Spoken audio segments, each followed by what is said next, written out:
Hello there, guys, gals, and non-binary pals, all of whom are loved and welcomed in this space. Welcome to a brand new episode of the Bad Betches, the only Bad Batch-focused discussion show hosted by the Imperial Senate Podcast.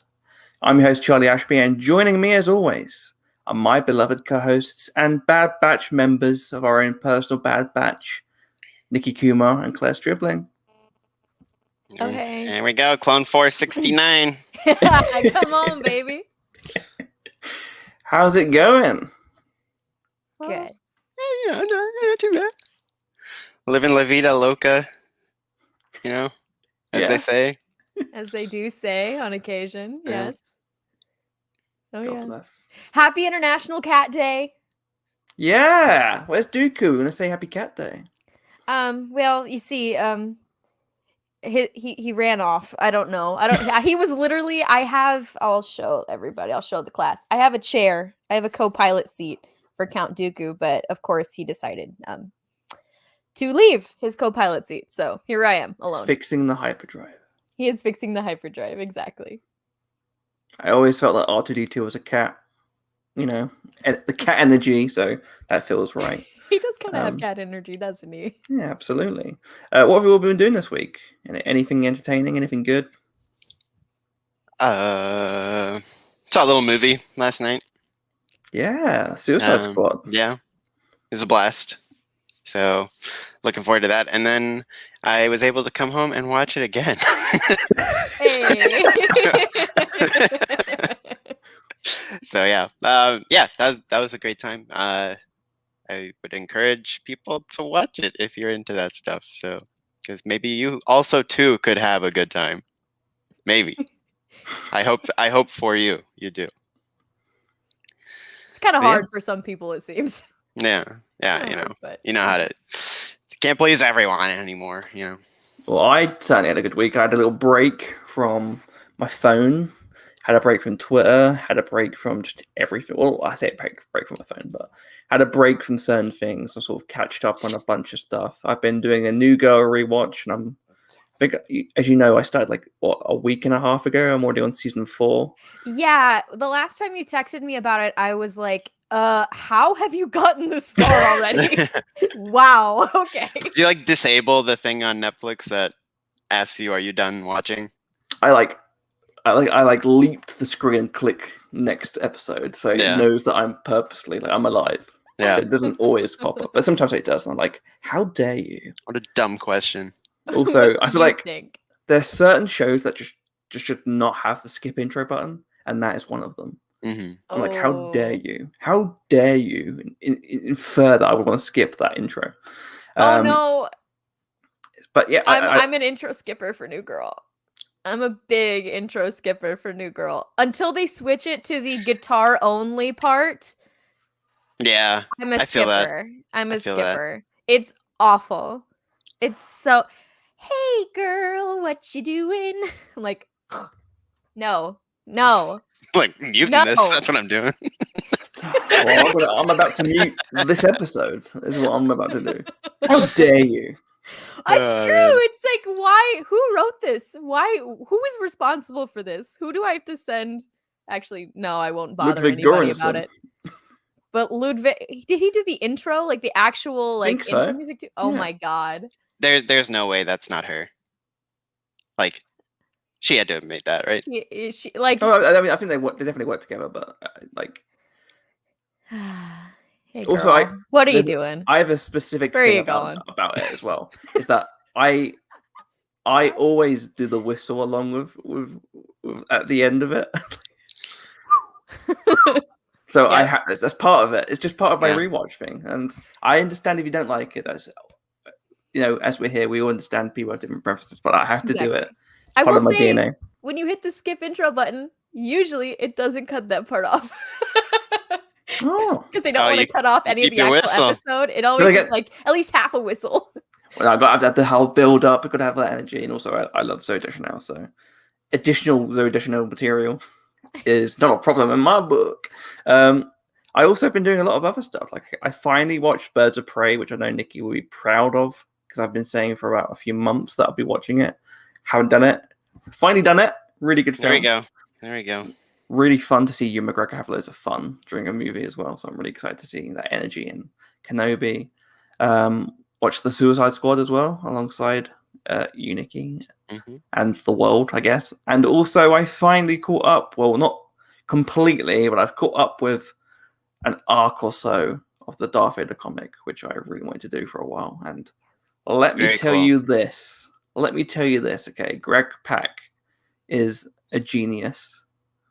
And I want him to know that Ochi of Bastoon is the best character in Star Wars.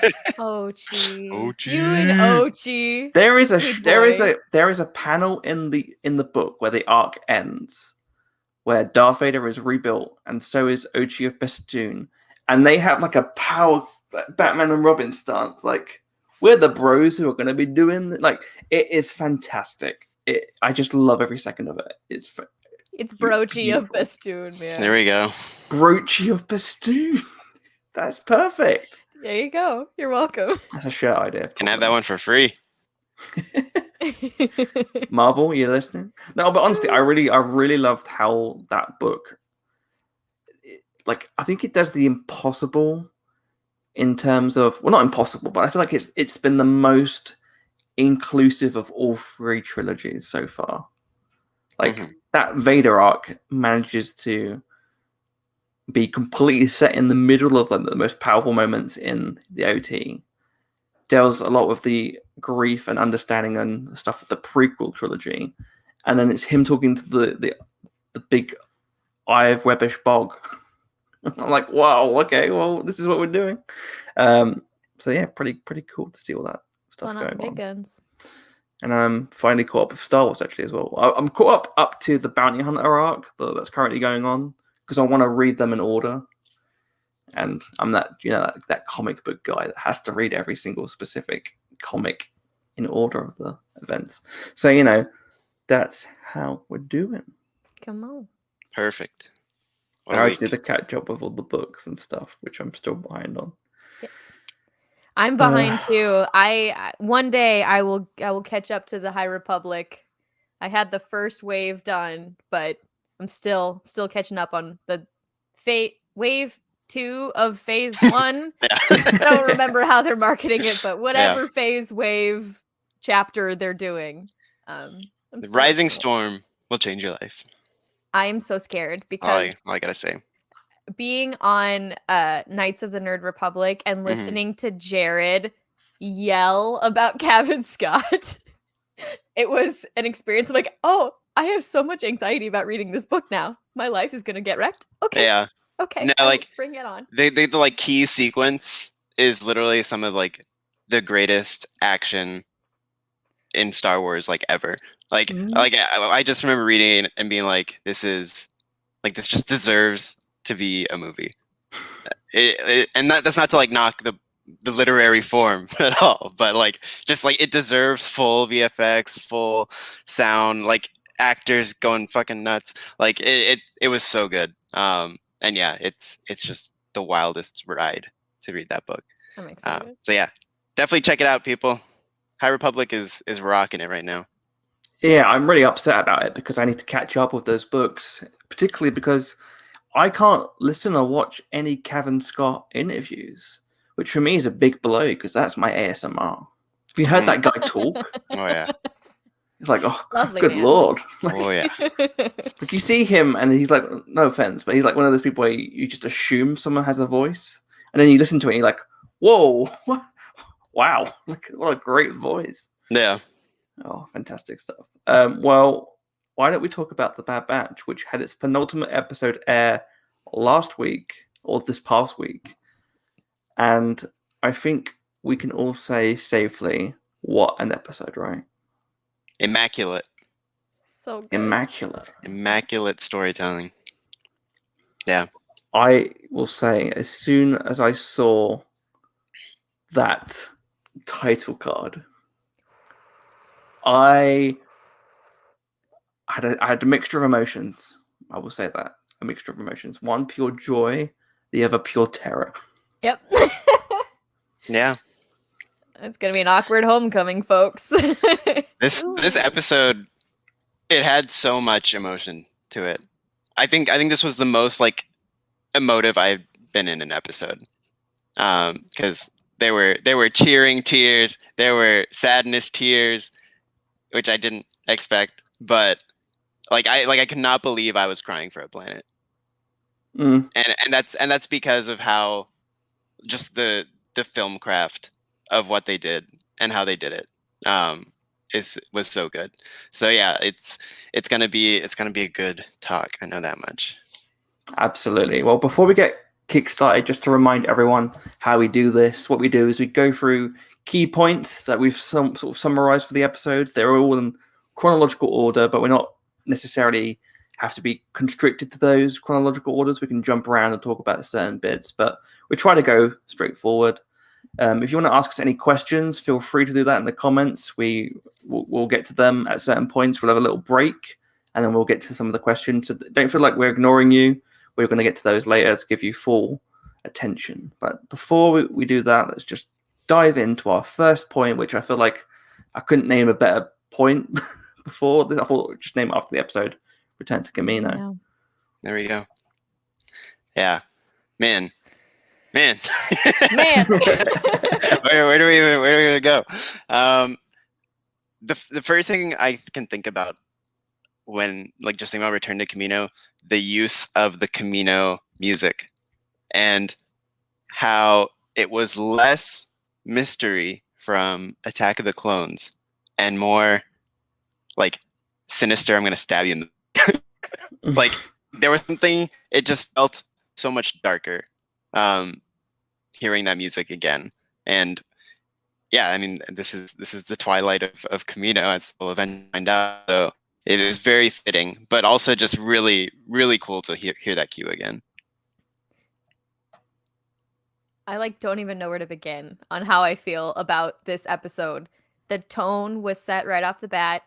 The little musical nods, especially the Return to Kamino, the Attack of the Clones nod, just from the moment that music hit my ears, I was just like, oh no.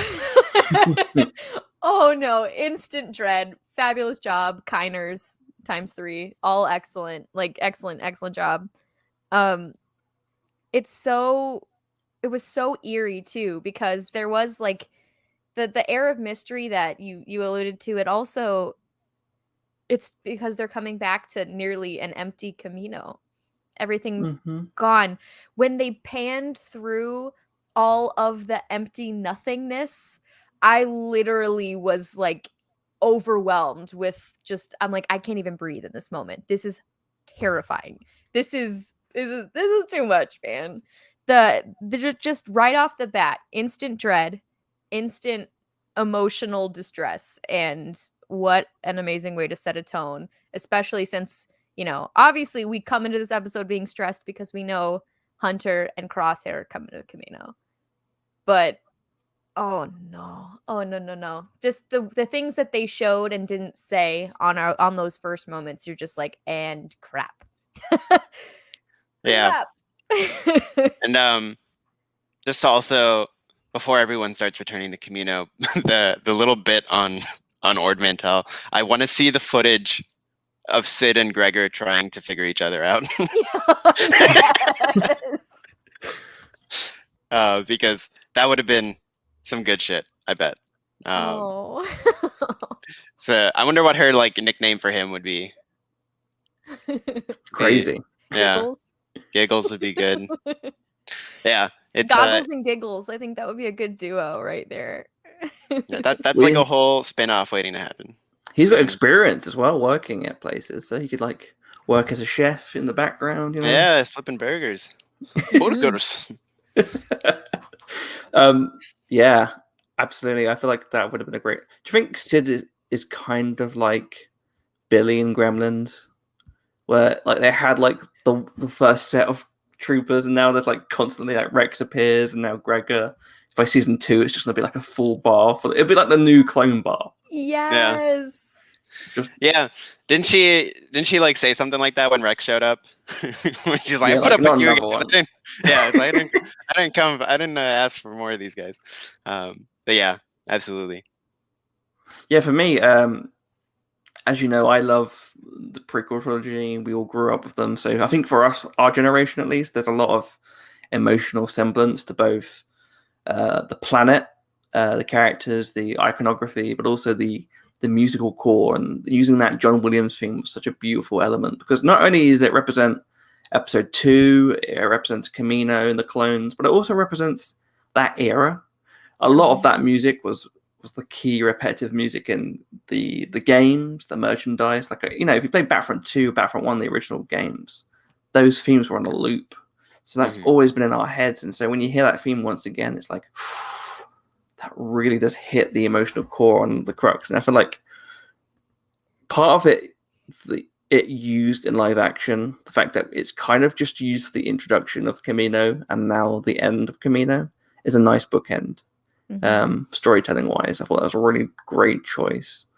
And yeah, like it's a mixture of that mystery and that sinister tone. And I think what's great about the theme is that that works for Kamino in general.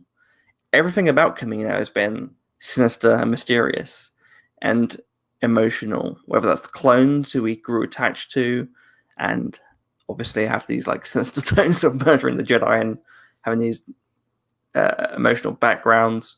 The Kaminoans themselves, like I feel like in this episode we were kind of like, this is really sad that the Kaminoans are gone, but also they were shady people. They weren't completely clean cut. And even then, between that grey area, there's other grey areas. Like we were talking about Nala Se and being very like, oh well, she wants to protect Omega, so we care for her. But also we have the whole background of Fives and the way we deal with that information. And I think that's so great that it's all in that DNA of those characters and that whole city. So yeah, it was really interesting to see them. And also I have to say this every week, every time we see it. Imperial clad Venators. Baby. They look so beautiful. Yeah. I will say, like, another thing that really stood out, like with the Nala Se, and there was something, you know, we always have mentioned that Omega is like the beating heart of Star Wars. She is the hope in Star Wars. She embodies that central core of what makes Star Wars great. To watch her at the beginning of this episode be so broken, literally the hair with the rain in her hair covering her face, looking like a cute little emo girl, and then she normally has this like light behind her eyes, but there was none of that there. She was just, we've got to do this. Nala Se, this is her secret landing pad. This is her thing. We got to get down to business. We got to save Hunter. It was so heartbreaking just to watch all of the air just get deflated out of her. It just hurt me so bad, because it's true. We're like, Nala Se, we got a complicated relationship with Nala Se, but that's like one of her parents pretty much. Nala Se protects her and she's attached to Nala Se in a way. And knowing that, you know, that she's coming back to this place, not only where she was born, but where the Bad Batch was born, and where she had this family, and have it all like gone and changed and lost now. And knowing that she could potentially lose another member of her family today. It was just like, it hurts to see Omega hurt. And they did such a great job showing it. But oh man, did she just like keep stomping on my heart every time she was sad. It made me sad. Yeah, and I think you made a really good point, which is the fact that not only do we have the fact that she is obviously naturally worried for Hunter, who is her big brother, a father figure, but also I feel like there was a lot of emotional information and a lot of past stuff that happened to her, or that she's seen, that she just pushed way down.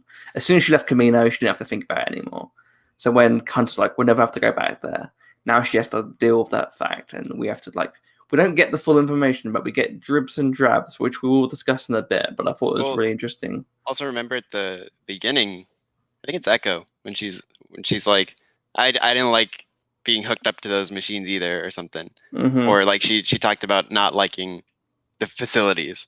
So yeah, there's obviously been some darkness there, and yeah, it was just also just kind of cool to see the mystery landing pad. Yes. I'm like, what? Nala Se, what you up to, girl?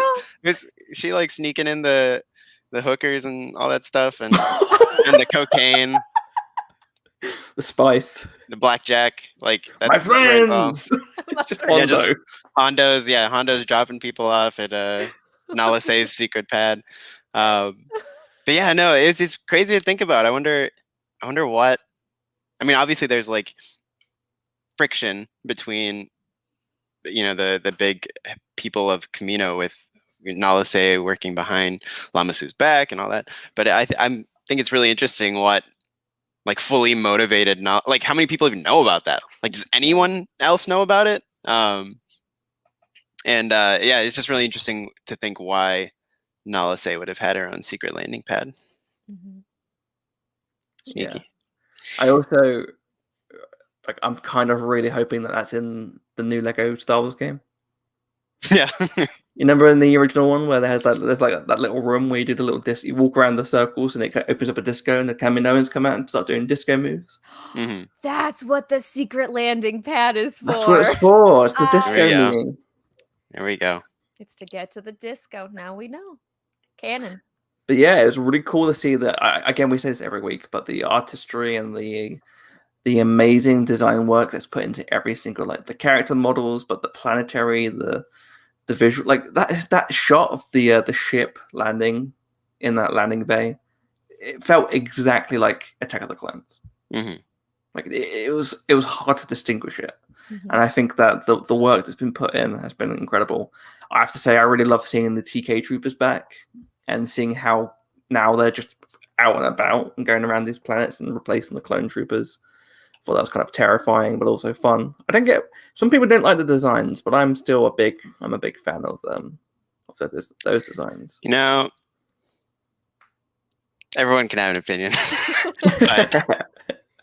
but if you got something to say about Ralph McQuarrie, do you know what? That way, man. The door is that way. You can close it on your way out. I saw a few people say this, and they're like, "Yeah, I didn't really like this design the same way I didn't like some of the Rebels designs." I'm like, I just think you don't like Ralph McQuarrie, which is funny because he's Star Wars. He is Star Wars. It's like that's like I don't like the you're DNA. Welcome. Yeah. Anyway, whatever. I'm also like over the years I've become considerably more chill when it comes to nitpicking little design things and stuff like that. Mostly because I don't care anymore. But but also like inside. It's a new trooper. We can all just exciting new trooper form in the canon and we saw it. Can't we just be happy about that, guys? Can we just be happy? It's like the evolutionary transitional forms. I think of that bit from Futurama where the orangutan is like, there's no form in between Australopithecus africanus and Australopithecus afarensis. And he's like, wow. We found him. He's called this. And that's just, we're filling those out. It's like, good news, everyone. Exactly.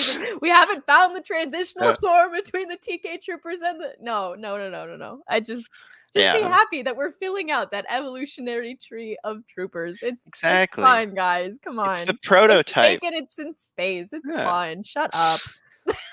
I also absolutely guarantee that every single person that is angry about this design, I will have to personally punch my way through the line at a Hasbro launch for the next figure. The Black Series figure. Yes. They'll all be in line and they'll be like, this sucks, but I'm going to use my token that I won to get it. Yeah, absolutely. I'm like, okay, bro, chillax, dude. I really like them. I thought they looked really cool. I like the big circles at the front. That's the scientific term, right, for the armor design? Yeah. Big circles. I thought that was really cool. Still really creepy to hear a voice that isn't a clone's voice behind the clone armor. Mm-hmm. So I was really grateful for our good friend later on for that. But why don't we jump into the sort of the meat of the episode, which of course was Crosshair and Hunter's talk. Nicky, if there's a bigger stan of Crosshair on this planet, I don't want to know them because I've got you. We got that covered. Like, how did you feel about this whole conversation piece between Hunter and Crosshair? I thought this was, again, probably like the best. I think it's the best D. Bradley Baker's ever been because he carried a scene with himself, split amongst multiple people. Yeah, man. Again, this whole sequence it felt to me very much like the throne room in Last Jedi, because there was a lot of, I'm gonna give you something cool, and I'm gonna pull it away, and it was like, it was very much that roller coaster of like allegiances and what's going on, and I think maybe a little later I'll have like a lot more to say about Crosshair when we talk about the details, but I think yeah, just on the general glance, this was really the most sort of like graceful and, like I said, immaculate at the beginning. Like, this was just peak. They knew what they were doing with these guys, because they played with point of view. They played with personal truths, because it doesn't matter what you think. It matters what they think, right? And so just the way they were able to weave between the emotions of what these people felt and what they thought, and who has the chip when, and there's just a whole lot of stuff. And yeah, like we'll get into it more, but I definitely have a few bones to pick with the internet, and I'm looking forward to doing that. So on this podcast, never. Yeah. No, never. but I do it with love. I do it with love, because they're not bad people. they're just wrong. So yeah, again, the whole thing was just an absolute ride. And yeah, I'll let you guys jump in. I think for me, the beauty of the sequence, and what I really did appreciate, was that Crosshair is completely earnest in every single scene. Like, I was really worried not that worried that I thought they would do it, but like, you don't want it to go down this path with him being like, no, I don't believe this, like, and just giving like lies, and then later on being like, actually, I did believe it. Like, he's just straight up from the core.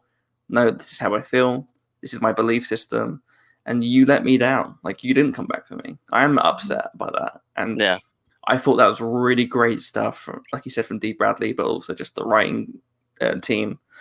I really did appreciate those conversations, because it gives Hunter a chance to reflect on his own actions as well, which we know exists.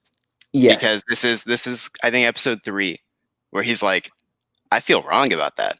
Like, we left him behind, and then it's the sort of consistent thing through the season of, Hunter, Crosshair's here. Let's get out of here. Let's not deal with that. The longing shot of him looking out of the ship, and I mean, it wasn't the last episode, but the episode before that. I thought, like, those emotions and those feelings were there for Hunter, but I don't think he ever truly appreciated the fact that Crosshair reciprocated the feelings. Yeah. And I think that was the big, like, oh, he did feel betrayed. He did feel left behind. He felt like he was abandoned, and I think for Hunter, it was more of a case of, he's gone, and this is now a brainwashed brother, and there's no point. Like, I don't think he has emotions, and it's. I think it's a shock to him a little bit of like, oh, damn. Like, and it was a kind of a shock to me as well, because a lot of the actions that we've seen Crosshair do throughout these seasons, they just seemed so cold. Just like, he was always the first to be like, permission to hunt them down, permission to go get them, permission to go take them out. Can I go do this? Can I go take care of this threat? And I was sitting here just thinking about the Omega line from the beginning, like, it's not his fault. It's not his fault. But he does feel this way. And he does feel this way, but he doesn't feel this way because of a chip in his head. He feels this way because he feels his brothers betrayed him. Fascinating. And it kind of broke my perception of Crosshair quite a bit. And I know you love Crosshair, Nicky. I know he's your boy, but he's never really been my boy. After this episode, he's my boy. There we go. I feel now like I've gotten a peek behind this. He's just not, he's just not approachable, Like, I want to go up to Wrecker and share some snacks and give him a hug. Like, I want to go up to Tech and pick his brain. Like, Crosshair, I kind of just want to keep my distance from, because he's kind of like the snake. If you don't poke at the snake, maybe the snake won't bite. Exactly. Yeah. But he's so cold and hard on the outside, but he's a soft, squishy, sweet boy with feelings on the inside, which, as we know about how much I love those characters, Charlie, you know, I enjoy the prickly ones who are soft boys on inside. So I got and he's not a soft boy, but he's there is emotion underneath there, and he finally got to express it in this episode. I think you saying that alone proves how successful this show has been at taking essentially a background character and turning him into one of the most intriguing antagonists. I call him villain light, but if you want to call him a villain, that's fine. But he's villain light to me, sort of the way Agent Callus is villain light, diet villain, is your low calorie. But yeah, like to have taken just a guy, the team sniper from this one arc, and they did the same with Hunter and the others in terms of more like in terms of being more heroic. But the way this show has taken these guys and turned them into just characters with immense depth and all that is just such a slam dunk. Yeah, I completely agree, and I thought that whole conversation piece was beautiful.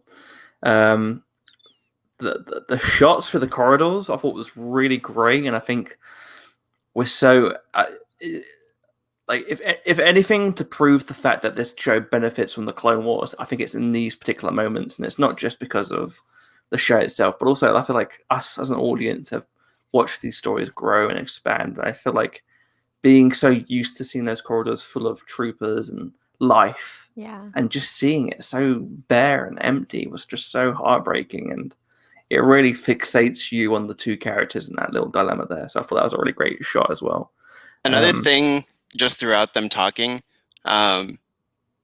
was, again, we talk a lot about in live action, especially with like Adam Driver and stuff, the mask acting, and like Darth Vader, and the way they emote with just movement, and it's stunning to have seen animation do so well at that too, especially with Crosshair before he takes the helmet off, because there was just so much character in the way he moved, the way he talked to Hunter, the way when he leaned in, and I love his when the batch is there, and I love his following orders isn't so difficult.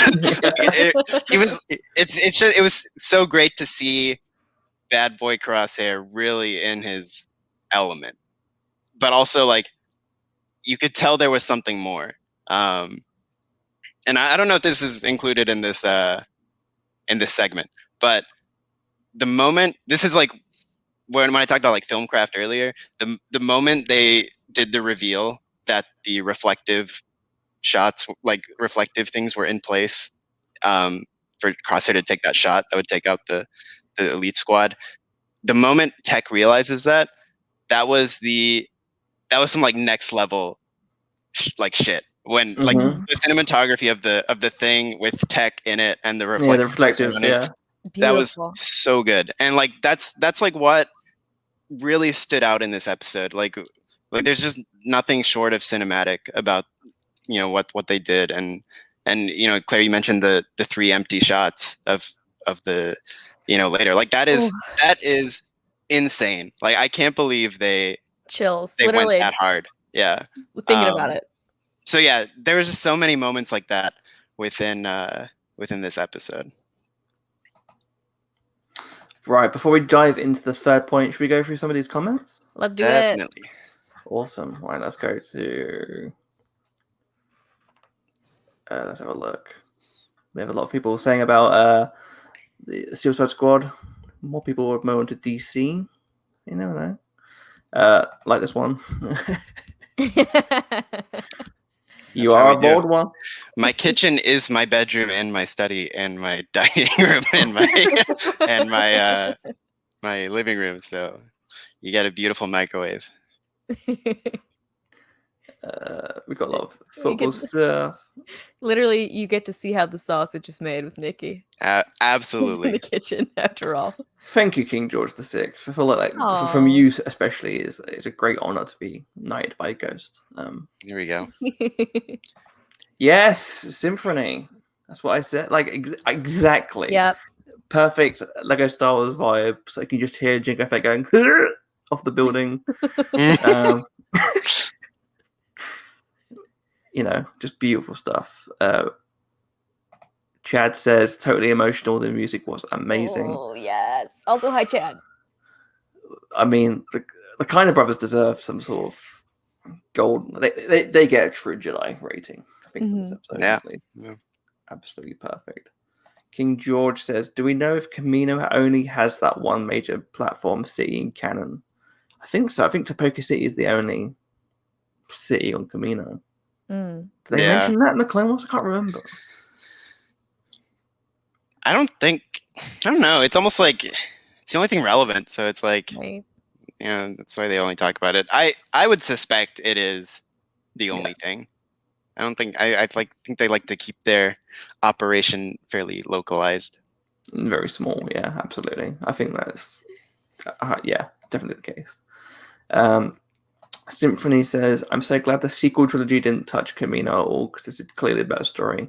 Yeah, and I think yes and no, because I feel like I think what's great is that I'm glad they didn't delve into Kamino itself, but definitely Kamino has a presence in the fact of the strand casts and the like the subtle information we're getting with we have the cloning. Like I think Rampart says we have the cloning technology and the scientists, and now they're under. I think he specifically says Imperial control. Yeah, and then we have obviously in the Mandalorian we see Dr. Pershing with the Kaminoan logo.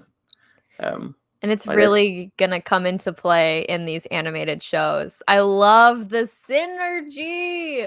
Yeah. Synergy. It's all one big story. We just get backstory on pieces from every side. You keep doing you, Star Wars. You're okay in my book. Keep rocking. You keep doing you. Our good friend Auden. Hey. Look, I'm not going to not appreciate the haircut, so I'm going to put up the comment, Munch, munch. Our good friend Bob says, also we like that Omega is older than the Bad Batch, which I thought was awesome. Yeah, something that I feel like we sort of realized throughout the series, but one of the good things about this episode was Wrecker's response. Like, what? We grew here? And it also explains a lot of that first meeting when we first meet Omega. She's like, "Hi, I know who all of you are." In parentheses, unspoken, because I watched you guys grow in a test tube. I saw them, I was there when they were practicing their crazy nonsense on you. You are my brother, but you are one of us. You don't know it yet, but you are, and I know it. Yeah. Oh, sorry, Nicky, you go. I was just gonna say, I think they were late additions, I mean, first of all, I think they were named after 99, which, so obviously some time had passed to wherever any of that battle took place, and some time to memorialize 99 into this squad. So yeah, it's definitely interesting, and you think about little Omega watching them, because she's Boba essentially, right? So yeah, she would have been pretty old, old enough to watch them get in their little tubes. Oh, bless. Alden says, I imagine them as one really buff fetus, one fetus with a huge brain, one fetus with a toothpick, and one fetus with a mullet. I like it. Yeah, he's cuddling. Look at one of them's cuddling a little sniper rifle. They definitely put the Lula outside of Wrecker's fetal tube. Look, I'm just saying this. If it works for the Muppets, I feel like we should have Bad Batch babies. It's just crosshair at the dinner table going, I'm trying to eat my meal. It's like a paste. Or he's figuring out how to just nail people with food. He's like, what's my ability? He's strong. He smells the food better. He smells the food better. He's like, what's my ability? And he just flicks something and hits Lama Su dead center. He's like, there's my ability. Rick is just eating everything. Yeah. I like food. Gracious me. Well, what else have we got? A lot of Rebels love and how this links into, you know, the armors and everything like that. The bromance between Crosshair and Hunter. Matt says Crosshair is definitely a Slytherin. I think we can agree with that. Oh yeah, Maybe. oh, he could be like a There's some. Look, all I'm saying is people do this a lot, where they're like, he's the bad guy, he must be a Slytherin. And I don't think that's always the case. And people always say that about Anakin. I'm like, Anakin's a Hufflepuff. Like, straight up. Anakin is 100% Hufflepuff. So everything he does is done in relation to the people he cares about. And so anyway, maybe. I'm not saying no, but I think there's a discussion to be had about where these guys fit. Yeah, and there's not, and there's some good Slytherins. It could be a Malfoy, it could be a Draco. Done some bad shit, but he turns it around, you know. Mm-hmm. Yeah, grows out of it. Grows out of it. Grows out of the racism and the shit, blood purity. Haven't we all? Yeah. And then just wrap up. Our good friend Bob says those Kamino corridors is reminiscent to how they look after I played Battlefront, devoid of life. Beautiful. There we go. Don't forget, we also have super chats enabled now. So if you really need a question that you want us to answer, we'll try and get to that as soon as possible. Tip your servers. Let's dive into the next thing, which is Mysteries of Kamino and the Bad Batch together again. Nicky, you just brought up the sequence with the little reflective disc and that moment of realization. But for me, the thing that I really love, you're talking about filmmaking and like storytelling. The most perfect moment for me was that when Crosshair starts to like fight back with them, it's the first time we've heard the Bad Batch theme played since the beginning episode in full triumph. Mm-hmm. Yeah, and that was like I think I actually did punch the air. Yeah, dude. I think the neighbors were chopping onions, man. Like, if something was in there, I was like, what's going on here? Because I mean that's like that was the dream. That was like the dream to see them fight together again. And Kyners went full tilt on it because it's such a great because I know people are like, well, I haven't really used the theme much in these episodes. It's like, you just allude to it a little bit. They give you get like somber version, kind of but this was full blast. Yeah. And this is like the first time we get to see technically the full Bad Batch, because now we've got Omega on board, we've got Crosshair on board, and they're all together in that moment. And you got AZ3. AZ3 got a fist pump from me. I was like, yes! So baby. I don't know why, just didn't cross my mind, but I just was of the assumption that AZ was like a similar droid to the one from the Fives arc. I didn't know it was the exact same one. It's him. He's a survivor, baby. Oh my god. He's a survivor. It shows about baby survivors. Yes. So that's also, I love when they were running. When the Bad Batch was running and AZ's like awkwardly floating and like swaying like he's running, but he doesn't have legs. I was like, oh my god. This is for me. You guys did this for me. Thank you very much. I appreciate it. Oh, I'm so happy. Yeah, and like you said, it's true. Like there is so much there, and I thought it was so beautiful the fact that, like you said, a bit of Fives, like his effect on AZ probably lives. I know they mentioned that they might have wiped his memory, but they did. But I feel like it's still ingrained in there. You can't completely erase that. That emotional journey stays with you, and I thought it was really beautiful. And I feel like part of him lives on the same way we've got Echo and all those clones there. So I thought it really beautiful. The fact that we see them all, them fighting together was fantastic. And again, it is a nice little mirror to earlier on in episode 1 when they had the big training sequence. Yeah, mm-hmm. Yeah. Brought it back there.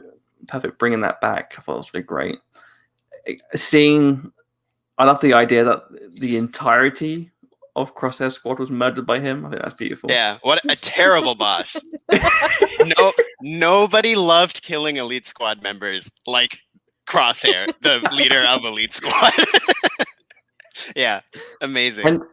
I think retroactively, it makes me look back at those moments, like you were saying, throughout the season where you see him so intent on finding the Bad Batch, and we're like, he wants to kill them. But now it's like, do you reckon he was just like all along, like, I want them back, my bros. I hate these people, and they suck. Amateurs, man. Yeah. Nothing special about them. Like they're burning like people alive. It's like there's just something about this. It just doesn't feel right. Yeah, And not the burning people alive No. part. It's that I'm not doing it with my bros. Got it, Crosshair. But the right people, you know. Sometimes you got to burn up. Sometimes you got to burn an old person with the people you love.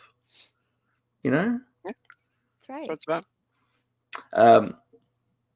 Beautiful moment. Great storytelling. I just thought it was so good to see them really hit at that moment. And I think, again, it's the same thing of storytelling, is that you don't quite know where, like, I think we all kind of expected there to be some sort of Crosshair revelation. But the fact that it happens in part one of a 2-part finale, to me, is always a good sign, because you're like, okay, everything I've predicted is pretty much done. So now we don't know where we're going. Yeah. And then we have all those moments building up about, oh, well, the Kamino's empty. Everything's gone. These are the corridor moments, like you said. We see them running around. But then we have that moment, of course, where all the droids have been destroyed. And they reach out to Crosshair. And I think one of the really great mirror reflections we see, and sort of people talk about, was that this is very much a TLJ moment. Yeah. Or Kylo Ren. Like, come on, reach out. Like, I'm being honest. I want you to come with me, but you just can't. And I thought that was already a great moment. What did you guys think about Crosshair's speech? Yeah. And reveal. Reveal. A lot. I thought a lot about it, actually. I haven't stopped talking about it. Yeah. Thinking about it. Actually, okay, I'll get into this now. So this is shout out to my haters. It's not really though. Not really. I promise. I say this in good spirits.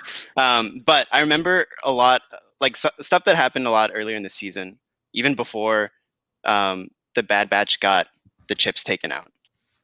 There were a lot of theories, or a lot of people theorizing about, well, what if they take the chip out of Crosshair and he still says, I want to fight for the Empire. And a lot of the like reasoning for that were people being like, oh, well, of course he would pick the Empire because he's the one I don't like the most, or he's the douche, or he's the asshole.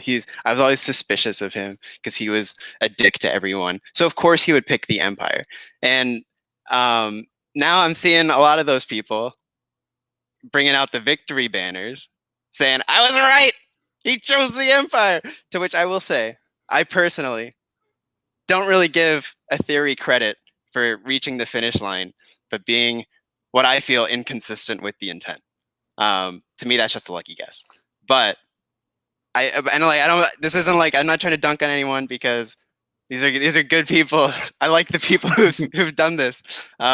So it's not really about that. It's just, I like super disagree. And I think that's the thing. Like when he said he had the chip and he was like, you know, this is me. Like, this is just who I am. And like, I was really sad. And like, it was pretty devastating. And it wasn't because I wanted it to be the happy, oh yeah, you're back. Like, yeah, everything's fine now. You got the chip out, come back. Like, because of course that would have been nice. But like, I was just sad at the humanity of it, because he had resigned himself to being broken. And like, that's what was so sad about it. And like, I think just myself, I always think, I'm a rebel at heart. Like I was like, I can never fight for the Empire.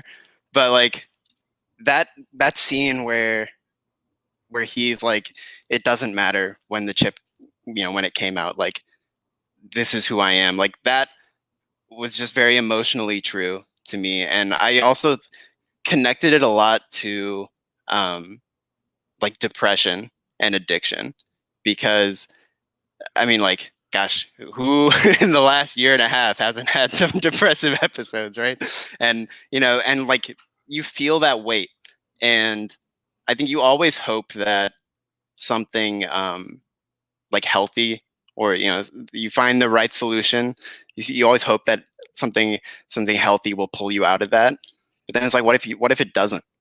And what if you just keep spiraling?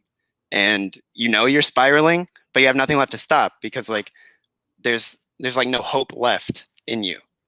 So I always think about that scenario where like when you just acknowledge that, you just keep going and you lean into it, and then just go further and further, and like keep burying yourself until your like depressed state is your reality. And like that to me is where I guess we'll say post Braca Crosshair is, because I think Chip Crosshair, that was getting zapped to oblivion, and post Crosshair, I think they do operate emotionally as two different people, because we know what the chips did. So now it's like, so where was he when the chip came out? And I guess like, and that's like the sadness, because when that chip comes out and like the fog clears, what did he see? He saw nothing. Like he was abandoned, the shame of being behind, and there were no brothers around, and there were just the orders. And it's like, what do you do? And I think that's also where you get the like unhealthy, it's like addiction to purpose, which is the sort of the clone. It's like the clone dilemma. Like Crosshair is the moral dilemma of the clone trooper to the max. It's who am I? What am I without the war I was created for? Right. And also without my brothers, like they don't want me. Clearly they didn't come back for me. So I can't leave. Can't look. I don't have anybody to go to. So I might as well stay in this. Right. And so like we saw the brothers deal with that, and they dealt with it together, and it was more healthy. But Crosshair didn't have that, right? So yeah, when he got that clarity, all he had was shame. And so you think about someone who lives like that, and you think about the spiral. Like you think about, well, I guess this is me. And like it was very much the you're a monster, yes I am kind of dialogue, right? Like he convinced himself he was that bitch. And like I just think about that, and like it was so sad to see that, because that was like the resignation of like spiritual defeat. Like he's like, I'm done. Like this is just it. And so yeah, then you see, well, what's his way out? It's to bring them down to his level. And that's the unfortunate thing. So yeah, that whole thing was very emotionally just super true. And I think very delicate like character work for the show.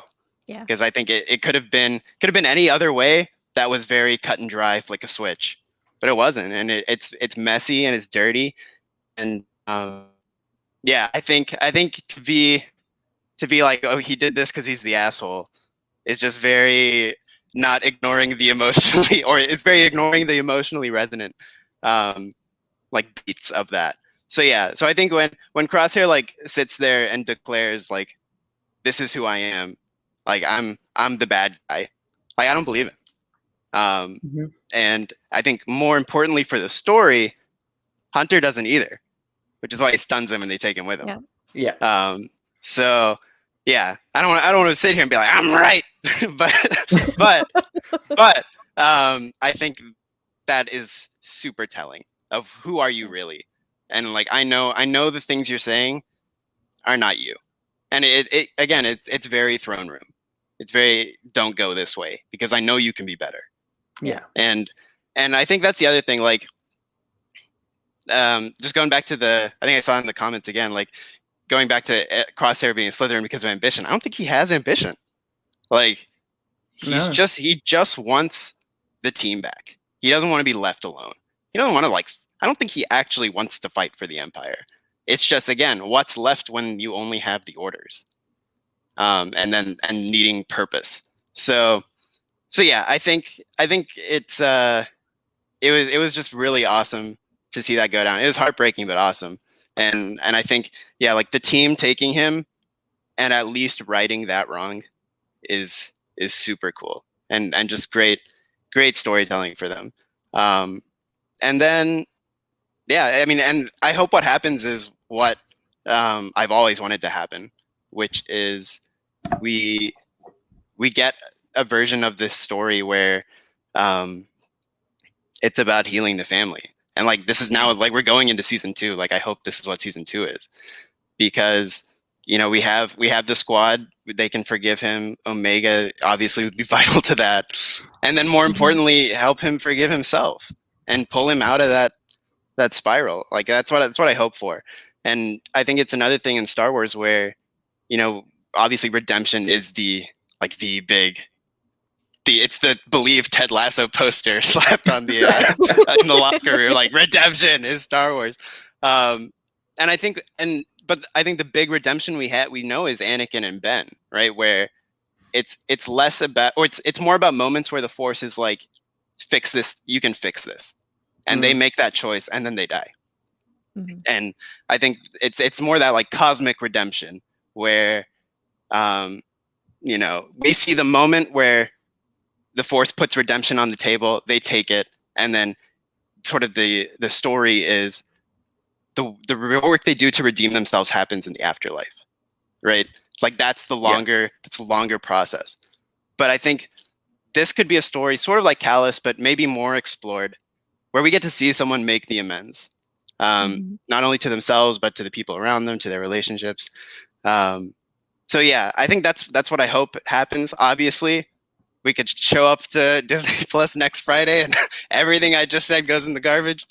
But I think that's where I was feeling with this episode, and with that story beat, because it was really heavy, and just really really strong work from the writing team. So yeah, I guess like Forrest Gump. That's all I have to say about that. I think. Yeah, 100%. You're right. Yeah, I do agree. Like, there's so much emotional nuance there with that character, and I feel like I think so often with Star Wars, the irony is that it's both this franchise where the bad guys wear all black and have a red lightsaber, and the good guys have a blue lightsaber. It's good versus bad. But also it's completely full of these darker gray areas and complexities. It's both, and that's what makes it beautiful. And I think sometimes, ironically, people can go... Sometimes there's moments where it's the black and white, where people go to, like, this is complex. And there's moments where it's complex, where we go, well, this is just black and white. And it's like, no. You have to recognize which scene is which for which purpose. And with Crosshair, people are like, well, this is just black and white. He's evil. Therefore, he's bad. It's like, no, you're missing the point. And I think that's what's interesting about this show and this point of time, actually, this era, is that we see different clones react differently. And to me, that points to the fact that these are individual people. And despite the fact that the Order 66 pushed them into this corner and some people were forced to do terrible things, some of them still had their own, way forward, whether that's with Rex, who had, he forged a relationship with Ahsoka that led to him being able to have the chip removed, and, or with Gregor, like being able to do that, or, with Crosshair. And I think that's what's important about these stories, is that we do get to see more of that individuality. It's not completely stamped out by the Empire. Yeah. And that's what's important. For me, I think what's interesting, like my first take when watching the episode was I didn't quite believe Crosshair about the chip. Yeah. That was my first assumption. And I still have it in me. Like, I'm not going to say, like, because I feel like I don't want to say like the complexities aren't there still. Because I don't want it to be like, oh, well, the chip's not, like, when that's removed, it's gone. But I still think it's interesting. I don't know if we can completely believe Crosshair, not because he's lying, but because he doesn't. They might have told him. Yeah, exactly. And then, that's then creating the like perception that you have free will. Yeah. Yeah. No, that'd be really interesting. I think either way, it's the emotion will still work. And then it's the idea of maybe we'll get to see season 2 be him seeing the galaxy through this new Bad Batch's eyes, him actually seeing the effect the Empire has on the galaxy, and learning this is wrong, and actually I will stand with my brothers and my sister. And it's like also my brothers and, you know, I feel like of the entire Bad Batch, they all kind of gave a side eye to the regs, always. They all did. Nobody's stronger than Crosshair. What could be more beautiful in a season 2 than not only Crosshair healing his relationship with his Bad Batch brothers and sister, but also helping and healing clones along their journey who have been lost along the way, and having, like, I think that this could be a super interesting experience, because one thing that I wanted from the sequel trilogy, which, you know, like doesn't matter, but, you know, back like when Last Jedi came out, everybody was like, okay, what's going to happen in it's what's going to happen in episode 9. Is he going to be redeemed? Is he going to die? Is Kylo going to be redeemed? Is he going to die? What's going to happen? And I have been on the train for a long time that it's so much more interesting to have the big villain be redeemed and live.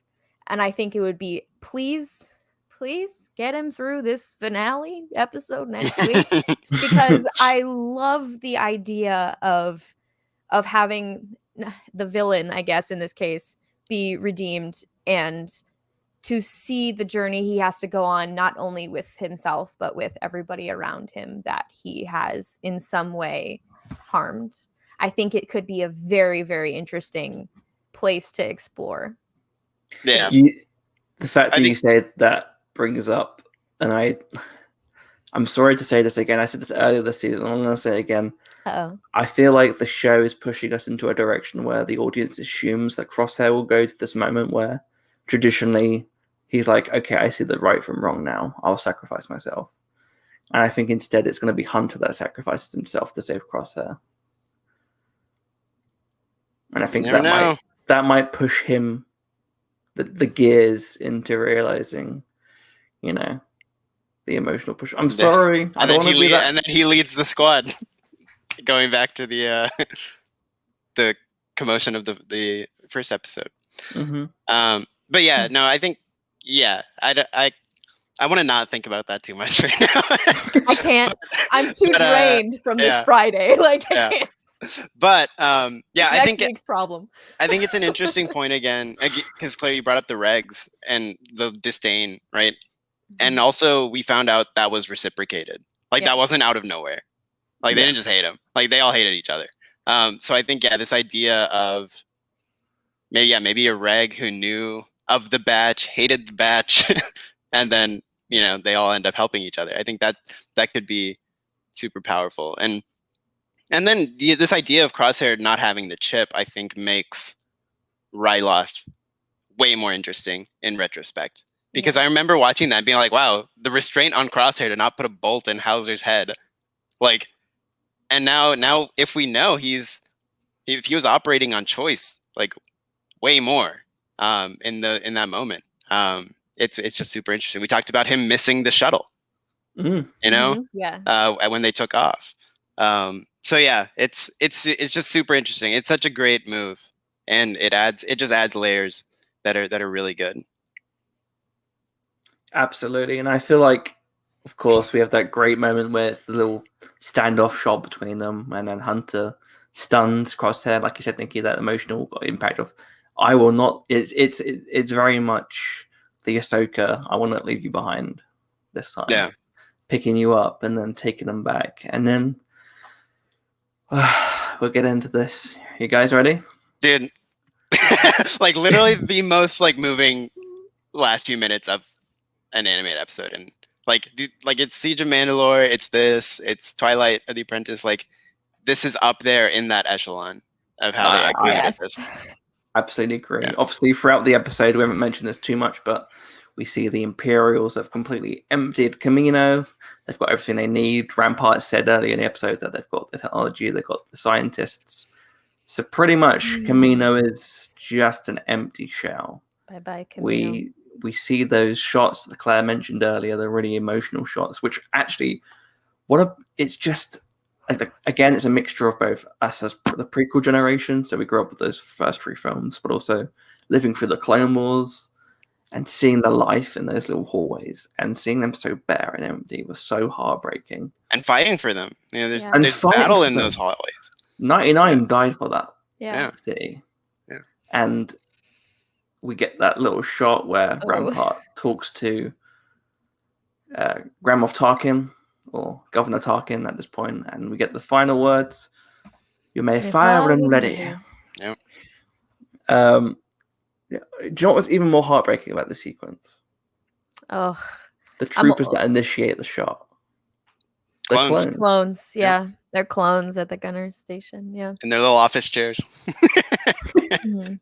That cracked me up when I noticed the wheels on the bottom of the legs. I was like, "Oh, they're office chairs. I have one of those." But yeah, no, it's weird. Like, I don't know why it feels weird to say this for just what is essentially a casual Star Wars cartoon. Mm-hmm. But like, this was a very mature ending. Like, just the creative choices. It felt like the gravity of it felt real, and like down to.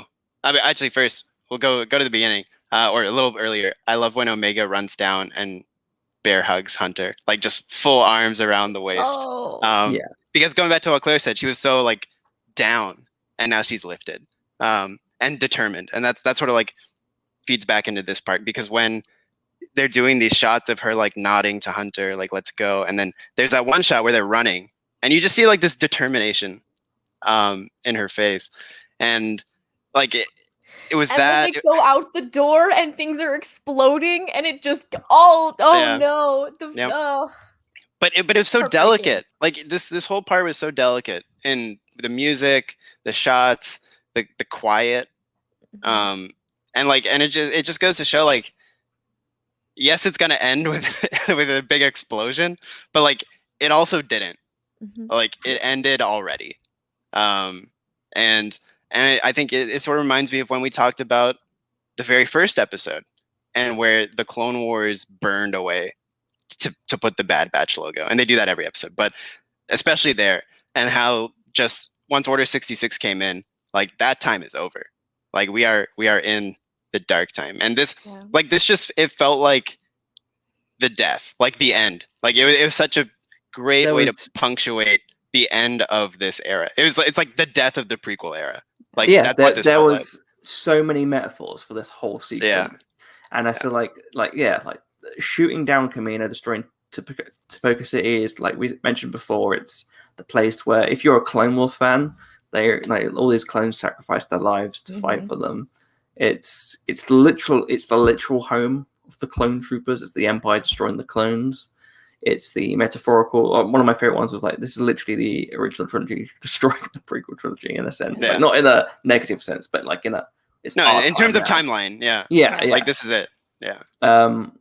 It's so heartbreaking.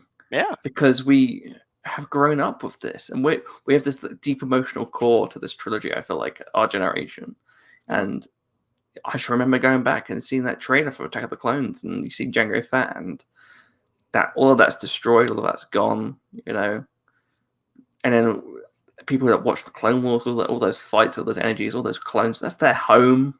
It's the home destroyed, and it's the same we see with Rebels. It's Geonosis gets destroyed as well. It's the, like you said, it's the Empire, it's Palpatine, just loose ends, cutting them all off, making sure everything's nice and clean, but not completely destroying everything. Like they're taking that information, as we know that genome, like that DNA, that cloning technology will be used for nefarious purposes, which we see in episode 9. We see in they never waste a good idea. No, which give them that think, much. What happens to Nala say? Like, bless her heart, like probably the worst thing for her than just dying. I wonder if we're going to find out more about that next season, and about the cloning program with the Empire in general. I'm very curious as to where we're going next season. Can you believe we still have just half an hour to get them out of where that ending was so just draining. I remember just being like, I felt like I couldn't like breathe properly. Right? Like it's like heaving, like, Jesus, what are you doing? And it Man, it's so much. Because you feel the weight, not only in terms of the universe, but like just as fans, it feels like it's just it's the punctuation of this time, and I think just going back to Imperial Venators, right? Like again, this is the tragedy of. I mean, a lot of us love those ships, and a lot of us loved those ships because they had the Republic stripe on them, and they were the good guy ship, and they were cool. And now they're evil, and now they're scary, and they're. I mean, that shot of it coming out of the cloud, right? Like with the lightning, and like that's like it's now a symbol of darkness and oppression. Yeah, and so it's just it's what's so good about this time frame.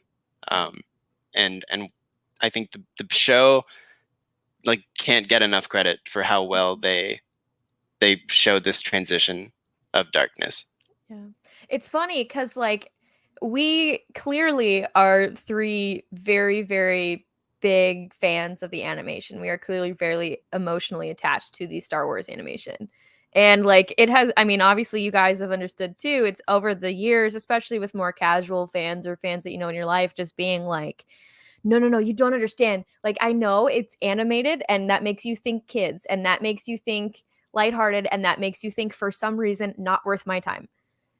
And we've over and over and over and over again, Lucasfilm has proved to us that is not the case. Some of the most beautiful storytelling in all of Star Wars is in the animation, easily, hands down. Some of the best moments, 100%. Yeah, and that and the fact that online so many people have taken the show and divulged it into such a simple thing, and like it does not get enough credit online. It really does not. Yeah. And haven't we learned from the other animated series? That's the Come thing, on man. now. That's the thing. That's why I can't like take them seriously anymore because this has been every single show where people say, "Well, we're filler," and it's like it's every single show. Like you can't. They never learn. Never learn. And yeah, it's like I can't imagine so publicly posting an L as saying the animated stuff is less than.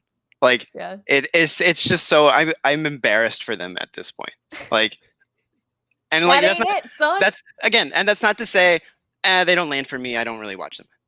That's different. Yeah, but devaluing them is the point. And so it's I'm embarrassed for those people to so like blatantly reveal their ignorance. But yeah, what can you do? All you can do is get your Bad Betches show lined up and talk about the good. Yes. Absolutely. The nom.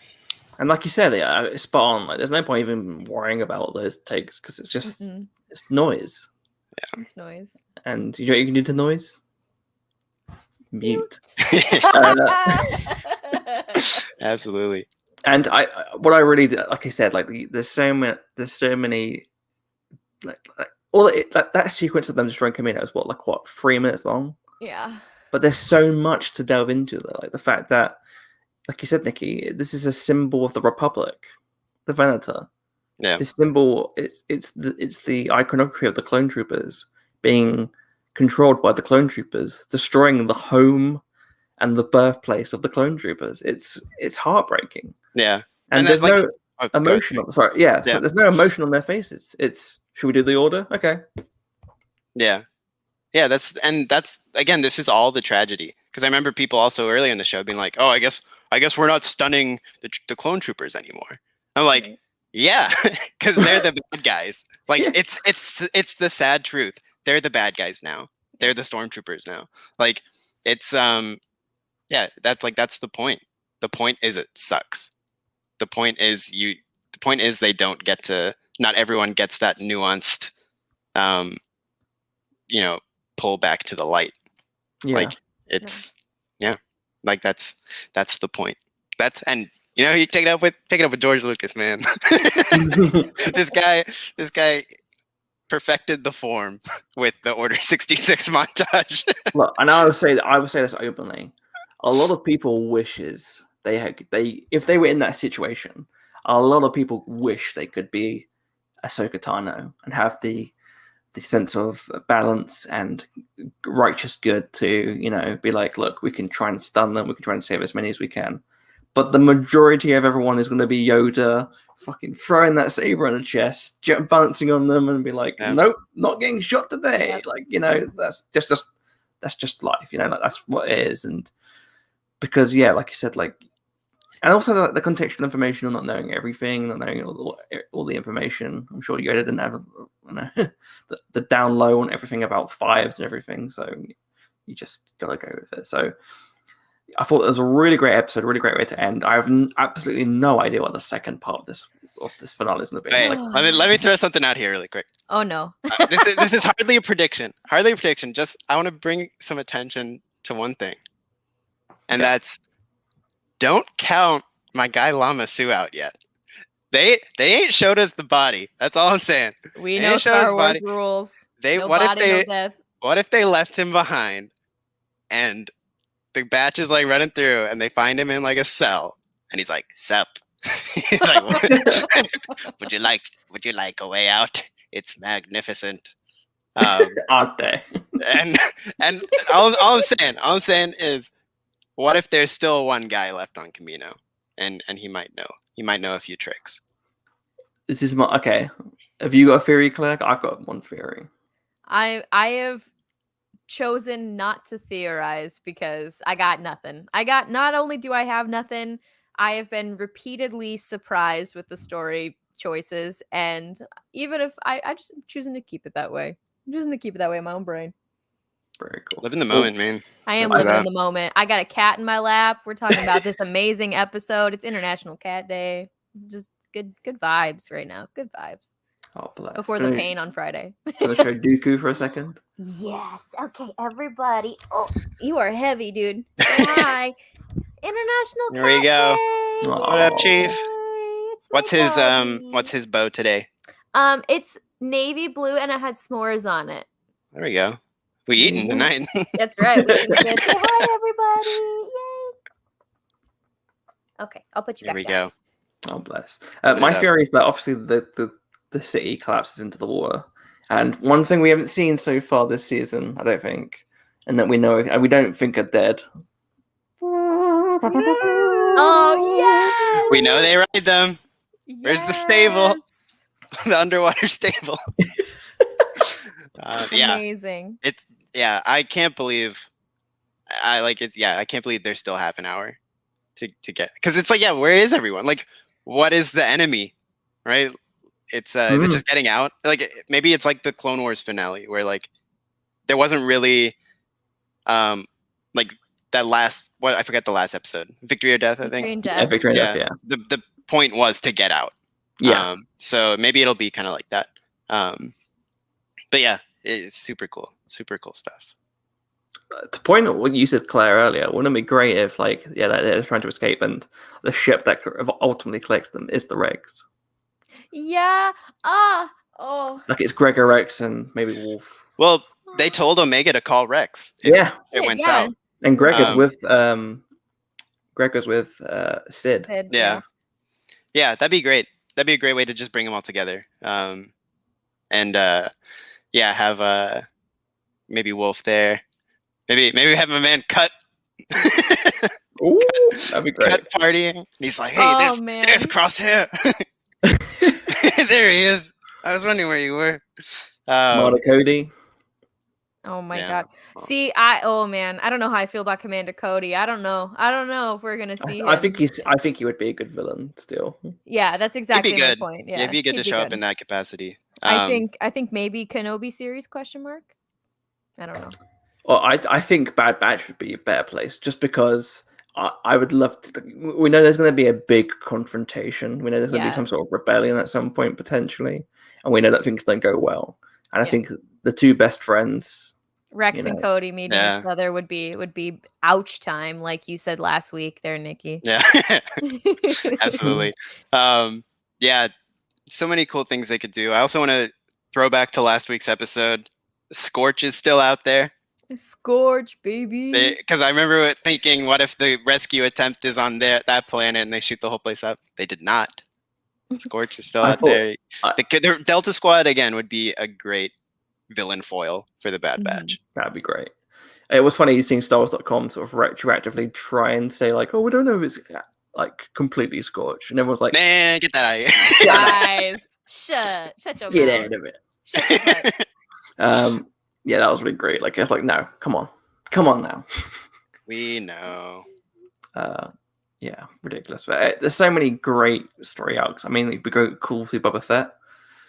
Maybe he showed up. It's like, oh, that's my home. I still live it. He still lives in the bedroom. Jango Fett. It's like, no, my house. Is this our first episode since the season 2 announcement? Yes, it is. That was a shock. That was a big shock for me. Just that they did it like that. Not that they, the way they announced that they announced it like that. Yeah. Interesting. Maybe just to like give that extra boost for the finale. But yeah, I mean, you just think about it, now that it's confirmed and obviously mostly done probably by now. Yeah. It's so cool to think about all these different threads that we've theorized about. I remember thinking Cad Bane was going to be one of the big villain players now in this season, and he's not. So there's so many things of what they can reintroduce now. Yeah. Definitely coming back season 2. Boba, we talked about all that. It's super fascinating. Now that it's confirmed, what's it gonna be? Super cool.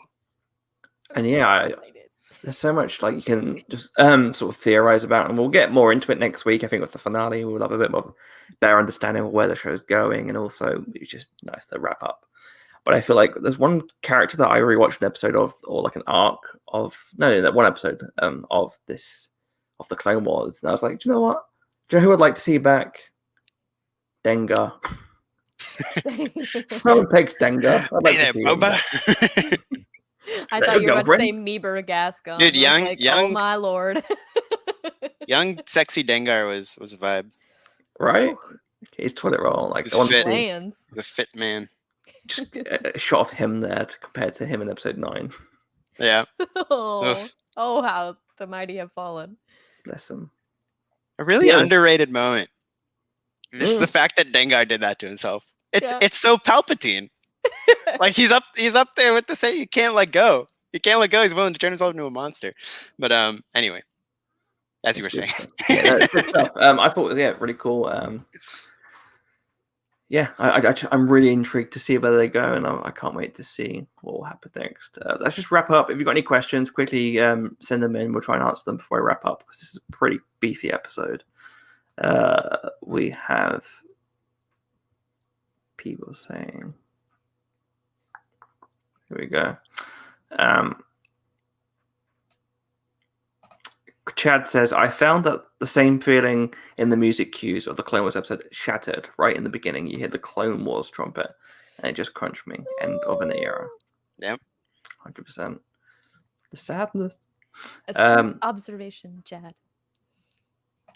Canon Junkie says, if we're already at this point in season 1, I can only imagine the depth of storytelling we're going to get soon. Yeah, absolutely. Oh, yeah, totally. This is still 19 BBY. This is still Revenge of the Sith here. Think about 18 BBY, baby. 18 maybe. Now we're talking. Yeah, it's so hefty. I wonder if it's gonna be the same amount of episodes, because I remember thinking when they were like 16 episodes, like, oh, more than I thought. And yeah, I hope it's the same. I hope it's the same depth. I hope I'm just super excited.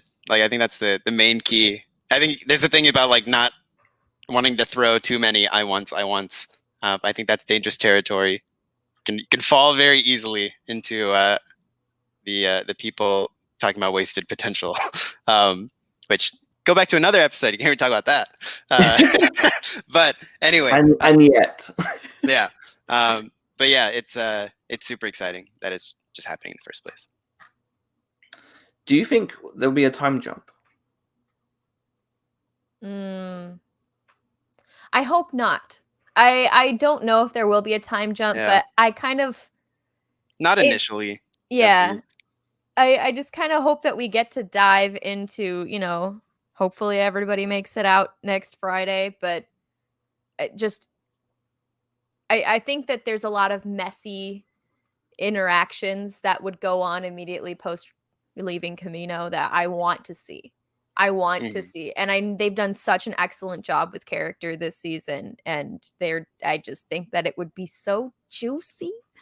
So I hope there's not. I genuinely hope so. I will say, like, for me, I think it would be interesting if they know that there's a certain amount of seasons. Like if they knew there was only going to be 3 seasons to say, I think it would be interesting if they did like a similar time scale in terms of years of like maybe like 2 years in between.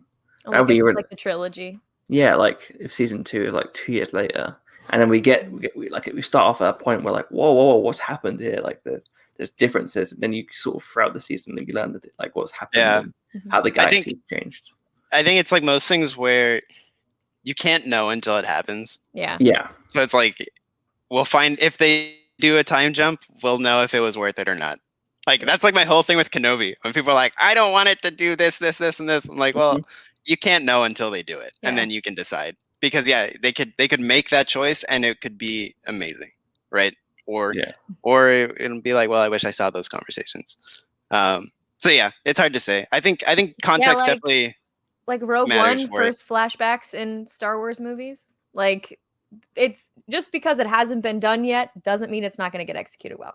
So I think its context will mean a lot. Yeah. We'll just see. We have this is a great point from Hannah, who says AZ can turn into a jet ski. Yeah. It just picks them up by the whole batch on the back of AZ, Wrecker first, and then everybody like grabs a limb. That's amazing. Oh well, like standing up like a sort of like a water cartoon. Like they're all on their shoulders. Yes. Oh my god. Can you imagine? And then Crosshair's like Obi-Wan in Revenge of the Sith waking up like whoa. I'm glad you mentioned that really quickly, because massive vibes from Hunter of his fate will be the same as ours. Yes. I thought that was nice. Leave him or we'll never make it. Yeah. We see what you're doing, Palps. We see you. Clone humor says AC345211896246. Beautiful. 4987213447 jet ski survival mode. What a name, by the way. King. Chad says they're going to escape through the secret passageway in 99's broom closet. Jesus Christ. Oh, me too. I'll keep my NSFW 99 takes to myself. Oh, no. Got a lot of theories about 99. Matthew Turbo says, do we know it's going to be a 30-minute episode, or are we getting a longer finale like the opening episode? I would imagine it's probably 30 minutes, but I'm willing to be surprised. They haven't done that for a while. Yeah. At least, or they didn't do it since, I think, Rebels. I think Rebels might have been the long finale. The Clone Wars one was the last one. Like, was that 30 minutes? It was like shorter. Yeah. The Victory or Death was like 25 or something. Oh, okay. So yeah, it's they haven't done it in a while, but maybe. I don't know. Again, it's like I don't know what they do with that much time. It's like we can't even, like it's hard to even think what 30 minutes could happen. So yeah, I would suspect sort of similar to everything else. Kendrick says, I'd love to see this go year right up to Solo. That'd be pretty cool. Yeah. How far is that away? That's 10 years before A New Hope, right? Yeah. Like so the crux of Solo is like that. So this would be 8-9 years or so. Yeah, I think so. Unless you mean the Corellia part, which I think is 3 years before the 10 years. Which would be 7 years after that, like 3, maybe 6 or 7. Pretty cool. Let's have a look. What else have we got? I just want the Bad Batch to like retire. Is that too much to ask? Like, peace out. It's just like with Cut earlier this season. Can they have a break, please? Yeah, it's like, can we not see them again? Like, can we just happily ever after go off into the sunset kind of thing? Just believe they made that. King George VI says Rex seemed distracted last time we saw him. He looked behind him on the hologram and had to run, so maybe he was working on finding Wolf. That's my theory. Yeah. He I could like also potentially be at the clone gay club on Kamino on Coruscant. Was he wearing the poncho? It's fashionable. It's wet poncho night at I bet that club is insufferable now. It's just what was full it of, called? I can never remember the name. It was a number, wasn't it? Yeah. Clone 69. Bar Coruscant. Come on, if the chat's got it, let us Is know. it 58? 79s. There we go. Oh, 79, so close. Your mother's a droid. Greatest Star Wars insult of all time. Amazing. Hey, your mother's a droid. Yeah, I'm not gonna pay for Got him. taxi. Got him. But yeah, I think having Wolf come back would be super cool. And then yeah, there's obviously some operation going on with Rex, so we'll find that out. Sure enough. Matthew Mull says, could Thrawn return as Rampart's new boss? I think we talked about this, but Thrawn is set later, right? Yeah, some Yeah. timeline Issues there. Yeah, potentially. You never know what they fiddle with. Potentially. But yeah, what we know now, I think it would still be a bit too early. Yeah. We have, and Matt also says, where is Yularen? Which I like to add. Is he safe? Is he all right? Yes, Yeah. that's exactly what I was thinking. Has he transferred to security yet? That's my question. Because that's what he does eventually. Yeah, I don't know if there's a story for that or not. I think also, like, behind the scenes, I feel like we should probably mention the fact that Tom Kane, probably isn't in the best shape to do the voice right That's now. true. So it's probably very unlikely that we'll get Yularen anytime soon. And also that I hope he's feeling okay and love to him and family. But yeah, it would be interesting to see Yularen maybe potentially, just like with the ISB, training Little Callus. That's another show. So I'm pitching. Little Callus. Little Callus, baby. He's got the little sideburns, haven't yet grown in yet. Like Little Callus. They're patchy. Little Callus. He's a rascal. ISB babies. Oh my god. That'd be such a vibe. Oh. Why aren't they hiring us for stuff? I know, right? Like, it's literally a idea factory right here. Little Alexander. Yeah, precisely. Oh, baby Callus. Yeah, we'd love that. Oh, Dukes, the chair's not a scratching post, bro. It's like it's International Cat Day. It's whatever I say it is. Clearly, look at this claw coming up from the deep. Ah! Jesus, I need to trim your nails, bro. Stop. Oh man. Okay, well, I think it's time for us to give our overall thoughts and scores before Claire gets murdered by her cat. Oh my god. But of course, we can't do this without our good friend Omega and Luna. Who wants to go first and give their rating for the penultimate episode of the Bad Batch? No one wants to. I have to pick again. Okay, Claire, go first. We demand direction. We are lemmings. Okay, we follow Your crosshair. Yeah. Good soldiers follow orders, Charlie. Anyway, this episode, God, I don't know if I quite have the words to describe how much I enjoyed this episode. I genuinely, good thing I do a podcast. Really, really good thing for me. It was unexpected. It was repeatedly a gut punch. It was an emotional roller coaster. It did not go the way I expected, and I'm really excited about that. There are so many small details that made this absolutely perfect, heartbreaking, devastating, thrilling storytelling, and I don't know what else to say other than 10. 10s. I'm giving this a damn 10. I know I don't give 10s. We got there. I know I don't give 10s. I don't, but this gets a 10. This episode was from the music to just, it was so perfectly executed. The characters were so, just everything was really great. It's a 10, guys. I gave it a 10. I love this one. It was really good. And I loved it so much that even though we've just talked about it for an hour and a half, after we turn this off, I'm probably gonna go watch it again because it's so good. It's And so like good. think of 50 new things to say. Exactly. Yeah. Exactly. Yeah. That's why I always think of these as rough drafts. Like you guys, like listeners, you are getting the rough draft of our thoughts on this because it's like there's still so much you think about. It's great. Wake up in the I There we know, go. right, Hannah? I'm Hannah as knows. excited as you guys are. It's been a long ride, guys. You 10. did it. 10 I'd like to it is. thank my mom, my dad. Yeah. Thank the gods we got there. We Nicky. made it. Yeah, I guess. Yeah. Well, what else can be said? I think if you were here for my crosshair manifesto, I think that said everything about that.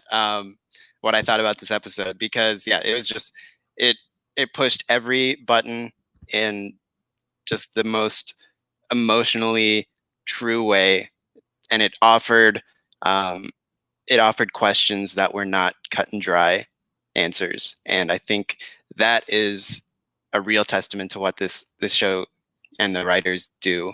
And then yeah, I mean, gosh, the hero moment of them fighting together is just up there in the storied halls of great Star Wars moments for me. I don't even remember how it was like out of body like react. I was like, yes! Like it was just like everything we've been waiting for this moment where they fight together again.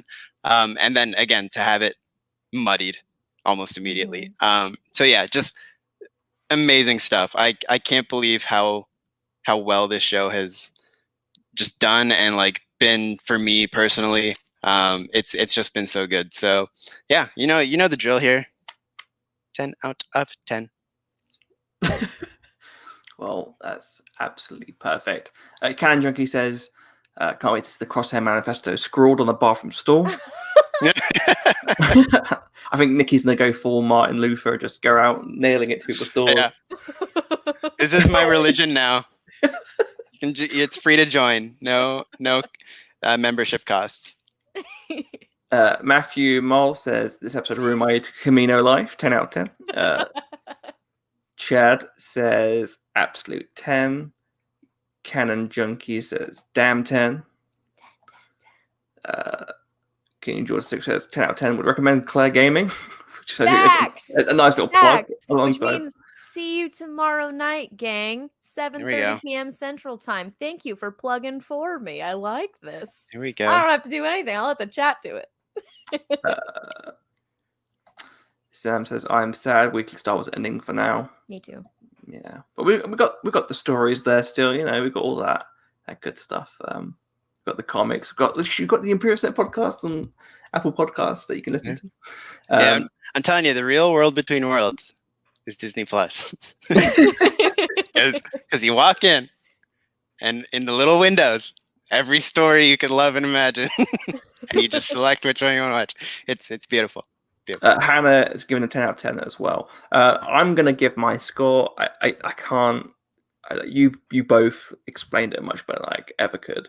Really great episode. Fantastic stuff. I mean, I'd give like 5 stars for like just the music. I just really enjoyed the character development. I thought the aesthetics were beautiful. The emotional hit, that sequence, like you said, Nicky, of them coming together, and the fact that the kindness finally pumped up the music, so we finally got there. I thought it was really good. Bob says 9 for him. No episode can be 10 out of 10. That's just my opinion. Your opinion sucks, Bob. Oh my god. I will say I personally think it was 10 out of 10 for me. Like that moment in the training center, I couldn't go back. Like that was it. Like you hit the score. The red line had been crossed. You can't go down from the red line. You hit me in the Kamino spot, and there's no point. There's no going back. In the K spot, if you will. In the K spot, yeah, absolutely. The mysterious K spot. Which, as you know, they found it. They found it somehow. Yeah, it should be here, but it isn't. And as you know, it's fully moist. Yes, it is. Kamino, you always known to be fully moist. Focus City's very, very moist. Oh. It's about to be a lot more moist. Yeah. Oh yeah. So yeah, 10 out of 10 for me. I really loved it. That's the golden buzzer. The golden buzzer. Oh yeah, all three of us. 3 10s, baby. 10s across the board. Woo! Matt says the final episode is just Dexter Jettster scuba diving, collecting debris, which would be great for him because he's got 4 arms. You can collect loads of shit at the same time. Yeah.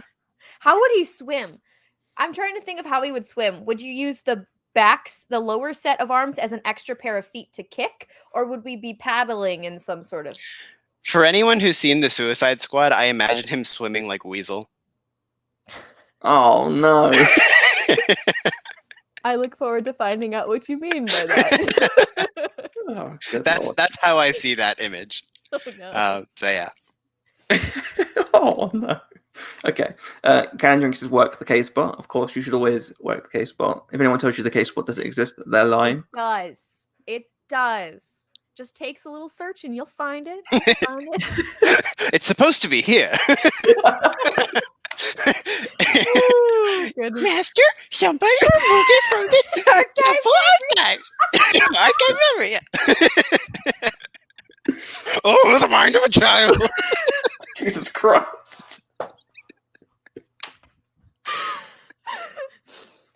Yeah, man. Star Wars, the gift that keeps on giving. Kendrick's no, Nicky, no. Oh, baby. There we go. Poor. Do you know what? Now that's given me a newfound like sadness for Chicastanu. She's like, it doesn't exist. I'm leaving. She's just giving up. Just giving up. Oh no.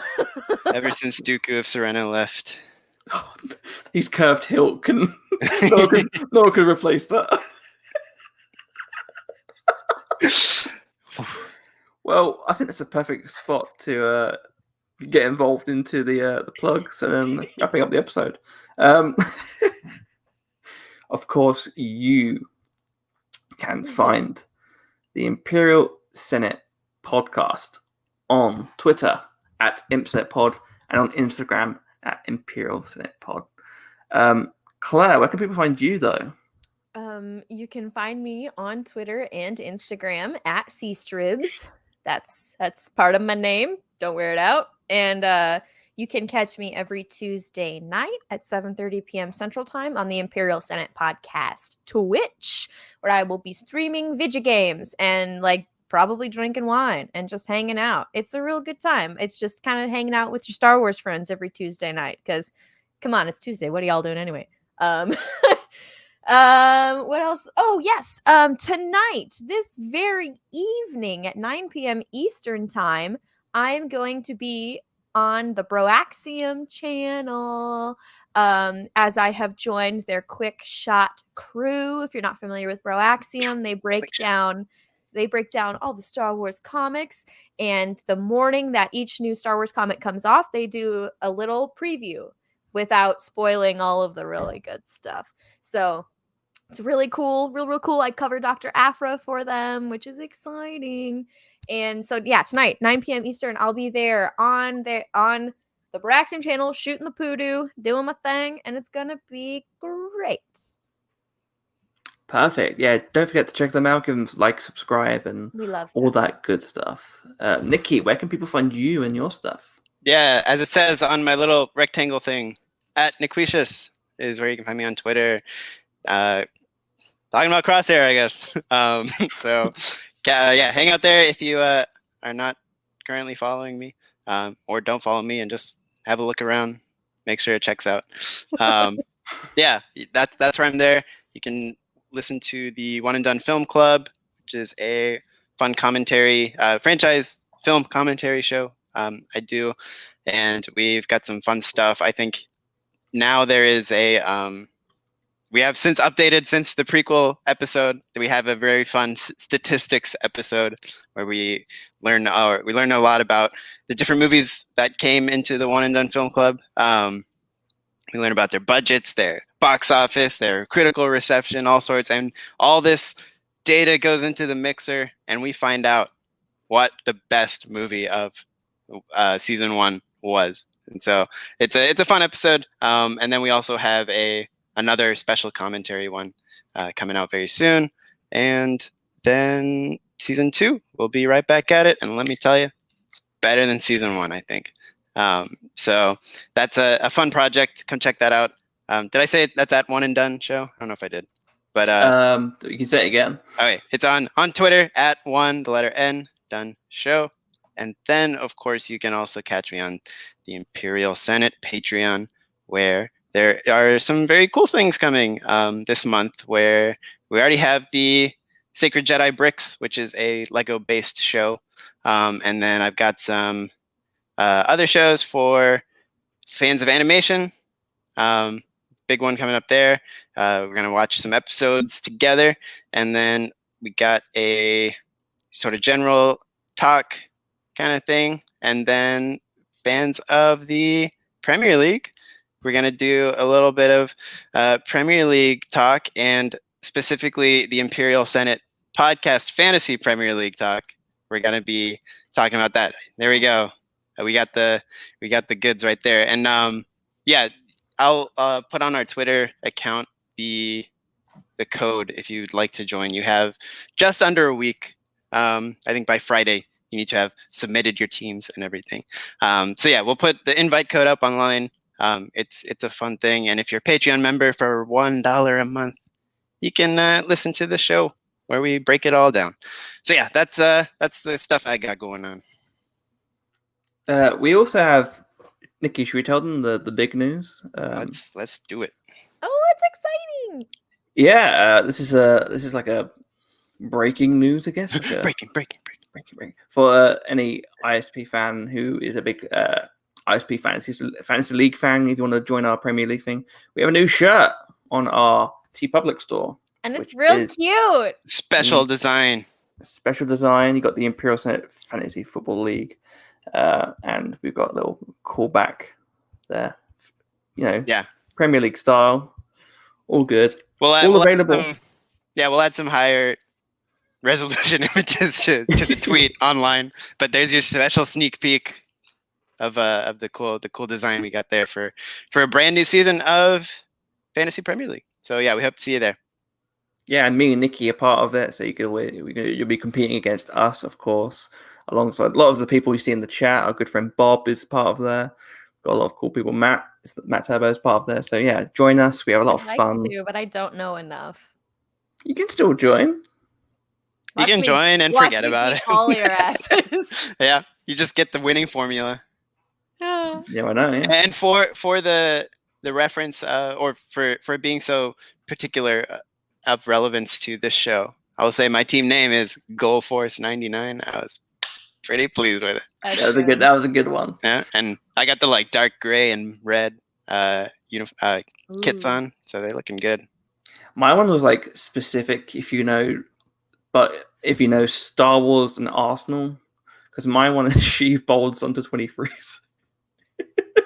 Just very specific, very specific audience for that. Yep. But I was proud of it, But yeah, it's a good time. Come make a fun name for your team, and we'll see what happens.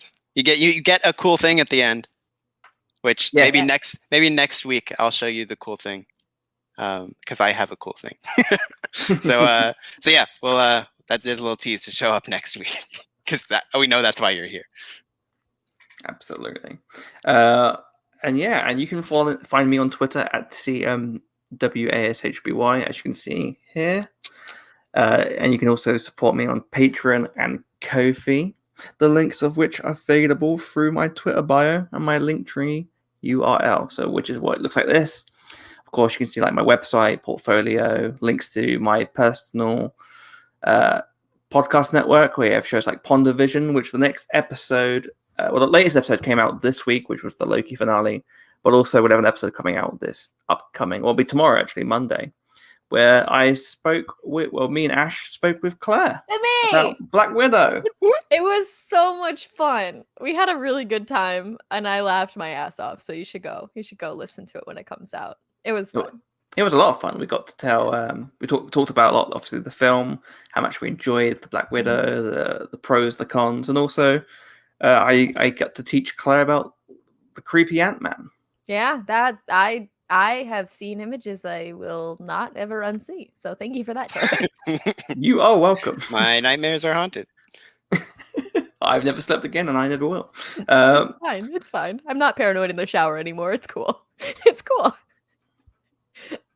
Angel 6 says, we need the eyebrow wiggle redemption for Claire on the ISP Twitch, Charlie. Yes. We'll make it happen. Bob says, neither does Charlie, Claire, which is funny. That's a really funny comment from Bob there. Got him. His stand-up DVD is actually coming out next week. Dang. Oh, gracious me. For people that don't know, me and Bob are friends in real life, hence the bickering and the fun little banner. Bob has the glorious burden of being able to take it.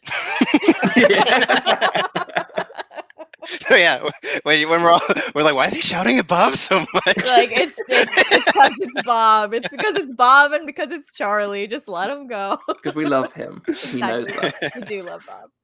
Kendrick says, creepy Ant-Man. What the fuck? Yeah, look, if you want to know more about it, I recommend going to Apple Podcasts, searching for the Charlie Ashby Network and searching for that, and you will find the latest episode of Ponder Vision coming out tomorrow, as well as a bunch of other cool shows, including the Charlie Ashby Show, in which I interview my close friends and other creative people that I don't really know that much and get to speak to them one-on-one about creative stuff. I spoke to Claire and Nicky, which was great episodes. We talked about our own personal creative lives and how we grew up and the ways that we have similarities and differences. It's pretty fun. And also we got Batman Returned, which is a show I do with our good friend Auden, in which we go through each season. We go through a particular phase of Batman films. So season 1 was the Burton Schumacher films, which of course is everyone knows is fantastic. We go for the Christopher Nolan films, which everyone hates, obviously. And we're going to be wrapping.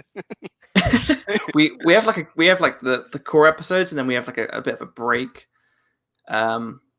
Before we do, we have a bit of a break, and then we go into like a sort of override wrap up of everything that's going on. So we have, for the final episode of season 2, we'll be doing practically everything from 1997 till 2005 up to 2013 to talk about everything that happened in between that time in terms of comic books, animated shows, anything to do with Batman, anything updated that might, help us improve from next season. And then next season, season 3, is one that I'm very much excited to do, because it's pretty much a torture session for Auden. Because I'm going to force him to watch Man of Steel up to Zack Snyder's Justice League. So, you guys have Man of Steel as part of the rundown? I did include. Okay, I included Man of Steel because I felt like if we're going to do the Snyder season properly, you have to have the. I'm going to use it as a prologue episode. Yeah. But I feel like you just have to build it up if you're going to include that. Go all the way. And also, it's a bit of extra pain. So, because I'm mean like that. I love him really. But yeah, that's pretty much all that. We have a super chat from Anakin Skywalker himself. Hey. So yeah, shout out to Anakin Skywalker. Thank you for the super chat. Thanks so much. Thank you. Did you guys cry for Kamino destruction? Define cry. Do you mean like tears that leave your tear ducts, or do you mean like spiritually you're defeated? Because I was the latter. Bit of both. Yeah, I don't think any tears actually left my eyeballs, but they welled with them. So it was a solid. I was like, breaking point. I'm like, what's from Cloudy with a Chance of Meatballs? The security guard who's like, nope, no tears, and like sucks it back in. That's what I was trying to do. What a reference. Get back in there. Oh yeah, the like police guy. I love him so much. Mr. T. Yeah. Yeah. Good film. Yeah. Good show. But yeah, right, really good stuff. King George Success. I've never seen any Superman film. You've never seen Superman the movie? First of all, go back and go back and do that. Yeah. That's my little tip for the week. You know, the thing we do every week, the Charlie's tip for the week. We're gonna end this call, just the tip, or this stream, and then you're gonna move over to wherever your TV is, and then you're gonna watch Superman. Absolutely. Well, I think that's all we got time for this week. So thank you very much for listening. This is a very, very packed episode. I think this is our longest one. Yeah. Yeah, I would say I'm surprised, but I'm not because you know, this is the good stuff. I weep for next week and the length of that episode. Yeah, we'll be here all night, to be honest. But until then, thank you so much for listening. We'll be back next time. May the force be with you. See ya. Bye, everyone.